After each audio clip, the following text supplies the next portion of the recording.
Dear students अस्सलामु अलैकुम। आज हम लेक्चर नंबर 12 में न्यू टॉपिक डिस्कस करेंगे neutralization reaction. What is a neutralization reaction?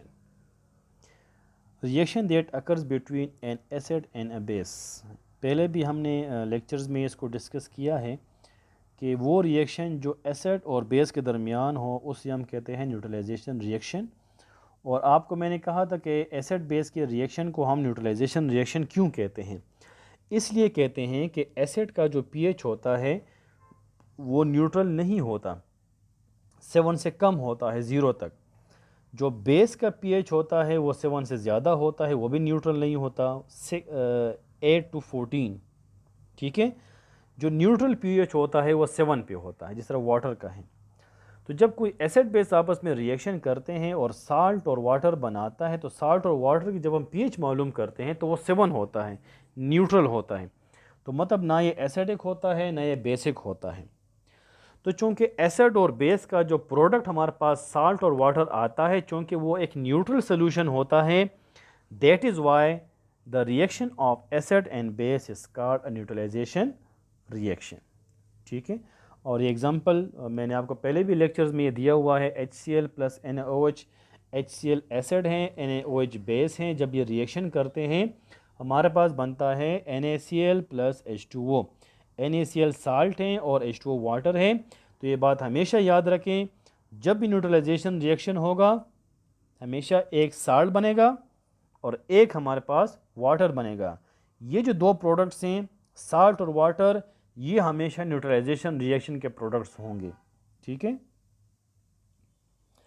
A chemical reaction where an acid and base are combined destroying the properties of both producing water and salt। यह आपको मैंने कहा था कि जब acid base reaction करेंगे तो एसिड बेस को न्यूट्रलाइज करता है, बेस एसिड को न्यूट्रलाइज करता है। इसका मतलब क्या है?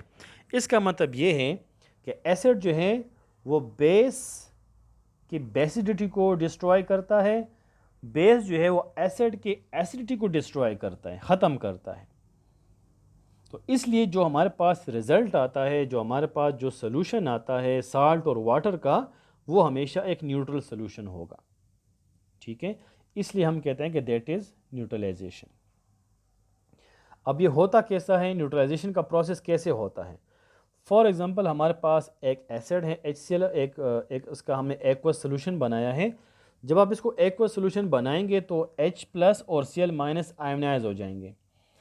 इस तरीके से बेस के भी आप एक्वस सोल्यूशन बनाएं तो उसमें दो किस्म के आयन्स होंगे, एक प्लस आयन जिस तरह Na प्लस आयन है और एक OH माइनस आयन हो जाएगा। ठीक है, अब जब आप इन दोनों को आपस में मिलाएंगे, दोनों को आपस में जब आप मिक्स करेंगे तो HCl का H प्लस यानी एसिड का प्लस आयन बेस का OH माइनस यानी नेगेटिव आयन से कंबाइन होगा तो वाटर बनेगा, H2O बनेगा।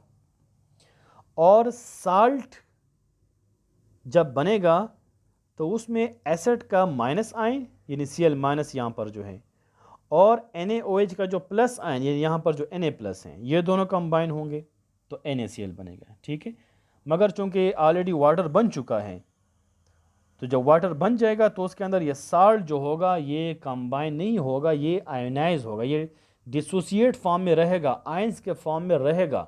इसलिए रहेगा क्योंकि ऑलरेडी वाटर बन चुका है। तो वाटर की मौजूदगी में जो साल्ट है NaCl फॉर एग्जांपल, ये चूँकि सॉल्युबल साल्ट है तो इसलिए ये आयंस के फॉर्म में रहेगा।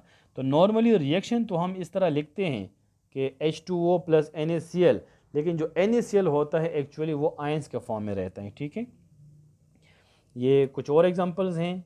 ठीक है जी, nitric acid plus magnesium hydroxide, इससे क्या आता है? इससे आता है magnesium nitrate MgNO3 whole 2 plus H2O। तो मैग्नीशियम नाइट्रेट साल्ट हैं और H2O वाटर। इस तरह तीसरा एग्जांपल लास्ट H2SO4 एसिड है, लिथियम हाइड्रोक्साइड जो है वो बेस हैं। जब दोनों रिएक्शन करेंगे तो H2SO4 बनेगा प्लस लिथियम लिथियम सल्फेट बनेगा Li2SO4, ये साल्ट हैं, और H2O बनेगा। ठीक है, तो ये कुछ और एग्जांपल्स हैं एसिड बेस रिएक्शन के। लास्ट में होमवर्क हैं। Question number 1, what are the main products of neutralization reaction? Number 2, what the pH of neutralize mixture, neutralize mixture का pH क्या होता है, how the properties of an acid can be finished, कैसे जो है आप एक एसिड की प्रॉपर्टीज़ को ख़त्म कर सकते हैं। ये जो कंसेप्चुअल क्वेश्चन है इस पर ज़रा सोचिए। And thank you so much. अल्लाह हाफिज़।